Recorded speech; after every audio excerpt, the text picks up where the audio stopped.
उमा भारती ने जो झंडा उठाया, योगी आदित्यनाथ ने जिस सियासत की शुरुआत की, उसी रास्ते पर चल पड़े बाबा बागेश्वर।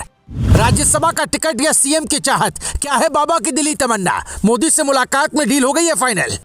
2027 में खड़ी होगी बीजेपी की नई पीढ़ी। दिल्ली से मध्य प्रदेश तक बन रही रणनीति, संतों की फौज संसद में मंत्रोच्चार करेगी रोज।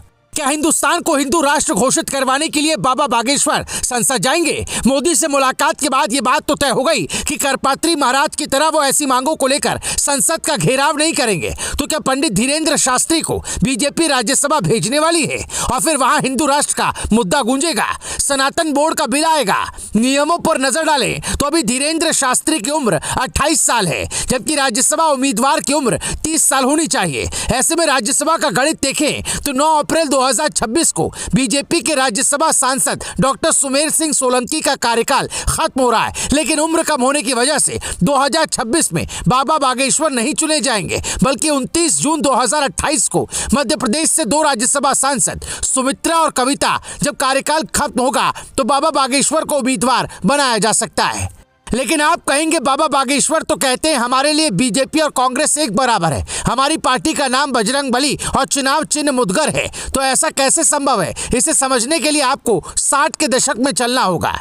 मध्य प्रदेश के टीकमगढ़ जिले में एक लड़की का जन्म होता है। वो सिर्फ 6ठी क्लास तक पढ़ाई करती है। बचपन से ही धर्म कर्म में रुचि थी, 3 किताबें लिखी, बीजेपी नेताओं से नजदीकी बढ़ी तो साल 1984 में पहला लोकसभा चुनाव लड़ा, हार गई लेकिन फिर जीती। वाजपेयी सरकार में मंत्री बने, फिर कांग्रेस की 10 साल की सत्ता को न सिर्फ उखाड़ फेंका बल्कि मध्य प्रदेश के मुख्यमंत्री भी बने। नाम है उमा भारती। कुछ ऐसी ही कहानी योगी आदित्यनाथ की भी रही, जिन्होंने हिंदू युवा वाहिनी बनाई, मठ के महंत रहे, सांसद बने और फिलहाल यूपी के मुख्यमंत्री हैं। तो जीवन में कुछ भी संभव है। कई जानकार तो ये भी कहते हैं कि बाबा बागेश्वर ने जो पदयात्रा निकाली थी उसका मकसद हिंदुओं को एकजुट करने के साथ साथ अपना सियासी भविष्य भी तलाशना था। हालांकि बाबा बागेश्वर, उमा भारती और योगी आदित्यनाथ में एक चीज और कॉमन है, तीनों में से किसी का परिवार सियासत में नहीं रहा। फिलहाल बीजेपी अपनी नई पीढ़ी तलाश रही है और उसमें संतों की भूमिका सबसे अहम होने वाली है, क्योंकि योगी आदित्यनाथ ने भव्य महाकुंभ का आयोजन करवाकर 66 करोड़ हिंदुओं को एकजुट कर दिया। अब अलग अलग राज्यों में उसे वोट बैंक में बदलने के लिए अलग अलग संतों को बीजेपी अपने पाले में लाना चाहेगी।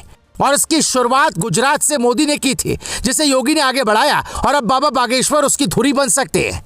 ये बात बीजेपी को अच्छी तरह पता है कि मध्य प्रदेश से कमलनाथ वाली सियासत को हटाना है तो किसी बाबा को लाना होगा। मोहन यादव मुख्यमंत्री के तौर पर ठीक है, लेकिन जमीनी स्तर पर बाबा बागेश्वर बड़ा चेहरा बन सकते हैं। साल 2028 में मध्य प्रदेश विधानसभा के चुनाव होंगे और साल 2028 में ही मध्य प्रदेश की 2 राज्यसभा सीटें भी खाली होंगी।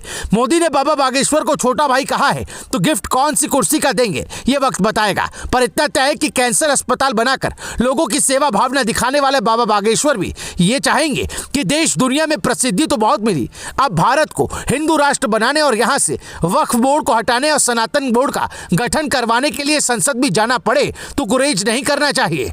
संत हो या सुपरस्टार, इनका सियासत से पूरा नाता रहा है, ये देश का राजनीतिक इतिहास बताता है। और पंडित धीरेन्द्र शास्त्री की कहानी भी कुछ ऐसी ही नजर आती है। बस ख्याल इस बात का रखना होगा कि ज्यादा जय जयकार कहीं अहंकार का भाव न पैदा कर दे।